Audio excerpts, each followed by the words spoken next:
कैसे हो बच्चों? आज मैं आप सबको एक पौराणिक कथा सुनाने जा रहा हूँ, जिसका नाम है जितिया की व्रत कथा। लेकिन कहानी सुनने से पहले आप सबको एक काम करना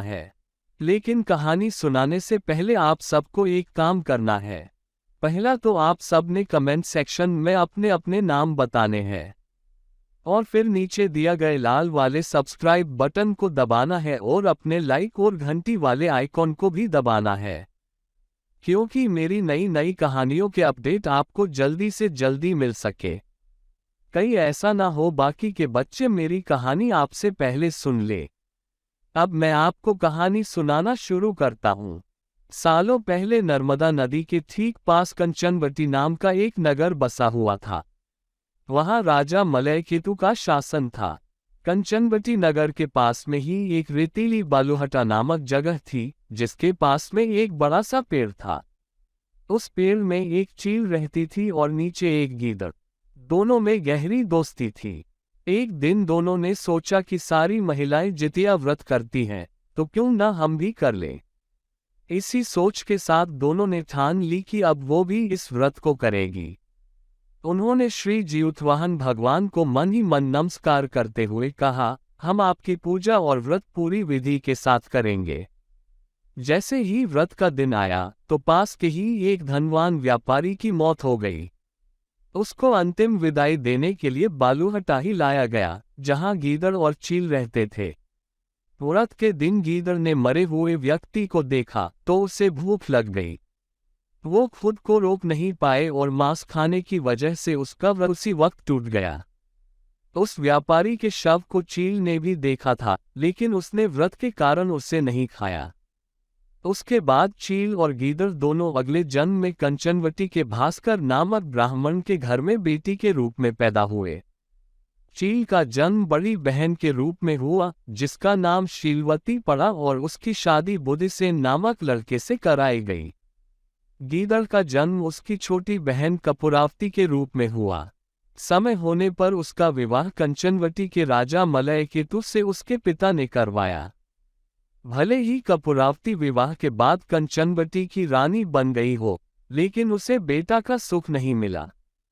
उसके घर जितने भी बच्चे जन्म लेते थे, वो उसी दिन मर जाते। ऐसा होते होते कपूरावती काफी परेशान हो गई। इधर उसकी बड़ी बहन शीलवती को 7 बेटे हुए थे। जब उसके सारे बेटे बड़े हो गए तो उन्होंने महल में कार्य करना शुरू कर दिया। अपनी दीदी के बेटों को देखकर धीरे धीरे कपूरावती रानी के मन में जलन का भाव पैदा होने लगा। उसने इसी जलन की वजह से अपने पति को कहकर अपनी दीदी के सारे बेटों के सिर कटवाकर एक बर्तन में रख दिए। उन सभी 7 बर्तनों को कपूरावती ने लाल रंग के कपड़े से ढक दिया और अपनी दीदी शीलवती के पास भिजवा दिया। भगवान जीउतवाहन भी ये सब देख रहे थे। उन्होंने रास्ते में ही सभी 7 भाइयों के सिर को धड़ से जोड़ा और अमृत पिलाकर जिंदा कर दिया।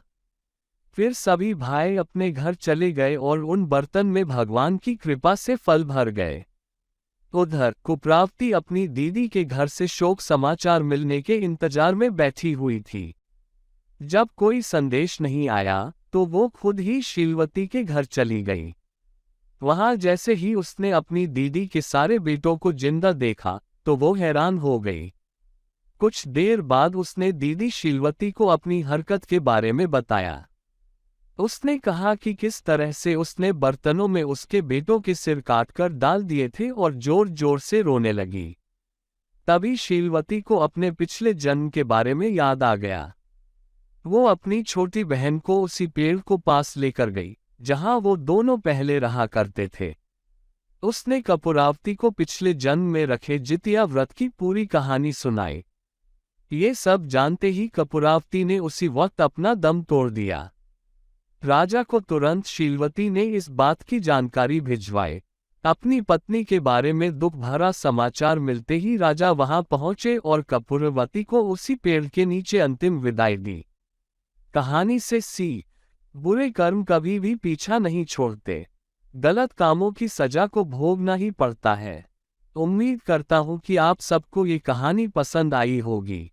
और हाँ, ये कहानी आपको अपने दोस्तों को भी सुनानी है, क्योंकि शिक्षा बांटने से बढ़ती है और हमें अच्छी बातें सब तक पहुंचानी चाहिए। ठीक है बच्चों, अब मैं चलता हूँ। आपसे अगली बार मिलूंगा, वो भी नई कहानी के साथ। ठीक है बच्चों, आज के लिए इतना ही। और बच्चों, मेरा चैनल सब्सक्राइब करना मत भूलना। बस आपको नीचे दिए गए लाल बटन को दबाना है। ठीक है बच्चों, अब मैं चलता हूँ, फिर मिलूंगा नई कहानियों के साथ।